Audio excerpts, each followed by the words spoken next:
आदिवासी व नक्षलग्रस्त क्षेत्रात कार्यरत असलेल्या कर्मचाऱ्यांना देय असलेले एकस्तर वेतन श्रेणीबाबत शासन परिपत्रक 29 फेब्रुवारी 2024 नुसार आदिवासी भागात कार्यरत असलेल्या काही कर्मचाऱ्यांनी त्यांना आश्वासित प्रगती योजनेचा लाभ लागू झाल्यानंतर त्यांना दिलेली एकस्तर वेतन श्रेणीचा लाभ काढून घेण्यात आल्यानं प्रशासनाविरोधात उच्च न्यायालय मुंबई येथे रीट याचिका दाखल केली होती।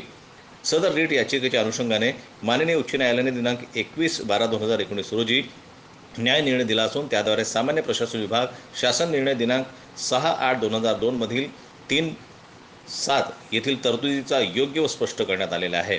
नंतर एकस्तर लाभ काढून न घेण्यासाठी माननीय उच्च न्यायालय मुंबई येथे विविध रीट याचिका दाखल झाल्या होत्या। त्या अनुषंगाने माननीय उच्च न्यायालयाने रीट याचिकांच्या अनुषंगाने सर्व कार्यालयांना निर्देशित केले आहे। सर्व पदांसाठी एकस्तर वेतन श्रेणी आदिवासी व नक्षलग्रस्त भागात काम करणाऱ्या शिक्षकांना 29 फेब्रुवारी 2024च्या GR नुसार लागू झाले आहे। परंतु काही पंचायत समिती, सदर जिल्हा परिषद नाशिक यांच्या पत्राशिवाय पुढील कारवाई केली जाणार नाही यासाठी वारंवार कारणे देत होती। त्या अनुषंगाने आपल्या महाराष्ट्र राज्य आदिवासी शिक्षक संघटनेमार्फत वारंवार पाठपुरावा करून एकस्तर वेतन श्रेणी लागू करण्यास पत्र काढण्यासंदर्भात प्रशासनाला भाग पाडले आहे। या पत्रानुसार नाशिक जिल्ह्यातील पेसा क्षेत्रातील सर्व तालुक्यातील कर्मचाऱ्यांना या पत्राचा लाभ होणार आहे। महाराष्ट्र राज्य आदिवासी शिक्षक संघटना यांनी एकस्तर बाबत सुरू केलेला न्यायालयीन लढ्याला आज अंतिम यश मिळालं आहे।